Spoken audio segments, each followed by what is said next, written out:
بسم اللہ الرحمن الرحیم۔ حضرت امام اعظم ابو حنیفہ رحمہ اللہ کے بارے میں اس بات کو مشہور کیا جاتا ہے، اس بات کی شہرت کی جاتی ہے کہ امام ابو حنیفہ رحمہ اللہ کو حدیث یاد نہیں تھی، بلکہ بعض لوگ تو یہاں تک لب کشائی کرتے ہیں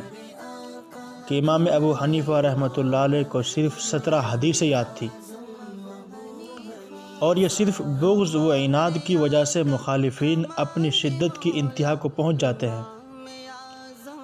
امام ابو حنیفہ رحمۃ اللہ علیہ حدیث نقل کرنے میں انتہائی درجے کے محتاط رہے ہیں، جس طرح حضرت ابو بکر صدیق رضی اللہ تعالی عنہ پوری امت میں سب سے بڑے عالم اور سب سے بڑے مجتہد تھے، اور پیغمبر علیہ الصلاۃ والسلام کے بعد امت میں سب سے زیادہ افضل اور سب پر فائق تھے،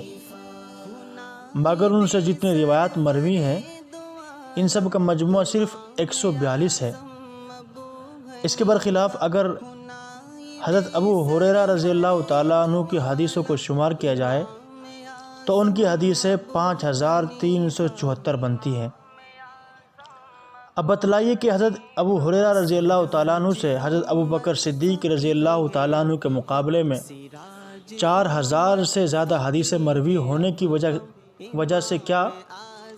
ابو ہریرہ رضی اللہ تعالیٰ عنہ حضرت ابو بکر صدیق رضی اللہ تعالیٰ عنہ سے علم و فضل میں بڑھ جائیں گے؟ کیا نبی کریم صلی اللہ علیہ وسلم کے اقوال اور افعال اور آپ کے ارشادات پر جس قدر حضرت صدیق اکبر رضی اللہ تعالیٰ عنہ واقفیت رکھتے ہیں، ان کو معلومات تھی، کیا اس درجے حضرت ابو ہریرہ رضی اللہ تعالیٰ عنہ کو معلومات اور واقفیت تھی؟ ایسا ہرگز نہیں،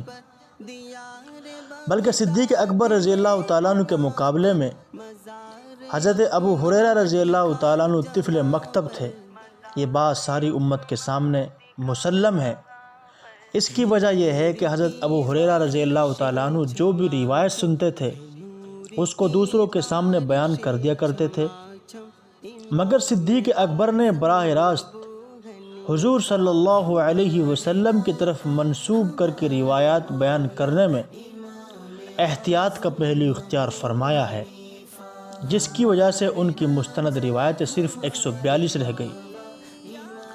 اسی طرح امام اعظم ابو حنیفہ رحمہ اللہ کا حال ہے کہ وہ قرآن و حدیث کی نصوص کی گہرائی میں پہنچ کر مسائل کے استنباط و استخراج میں سمندر کی حیثیت رکھتے تھے، جس میں غوطہ لگا کر وہاں تک پہنچنا ہر کس و ناکس کے بس کی بات نہیں تھی، مگر مستند روایت بیان کرنے میں حضرت ابو بکر رضی اللہ تعالیٰ عنہ کی طرح محتاط رہے ہیں، جس کی وجہ سے یہ نہیں کہا جا سکتا کہ امام بخاری، ابو بکر ابن ابی شیبہ، حافظ عبد الرزاق، امام احمد بن حنبل وغیرہ کے مقابلے میں حضرت امام ابو حنیفہ رحمہ اللہ کو حدیث سے بہت کم یاد تھی، بلکہ ان سب حضرات کے مقابلے میں امام صاحب کو احادیث شریفہ کے ذخیرے پر زیادہ عبور حاصل تھا۔ پھر بھی کئی ہزار حدیثیں امام ابو حنیفہ رحمہ اللہ سے مستند طور پر مروی ہیں،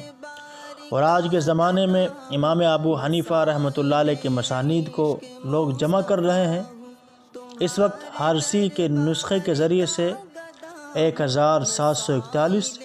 اور خسرو کے نسخے کے ذریعے سے 1270، کل 3011 حدیثیں امام ابو حنیفہ رحمۃ اللہ علیہ کے مسانید کے ذریعے سے منظر عام پر آ چکی ہیں،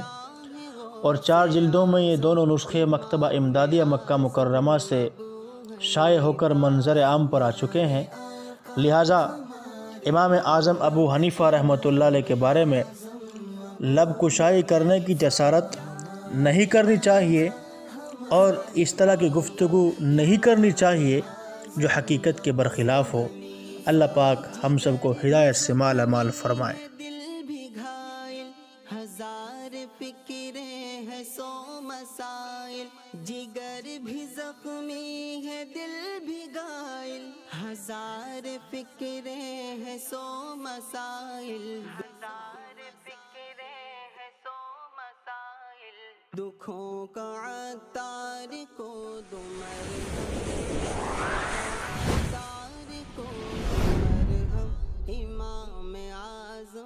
ابو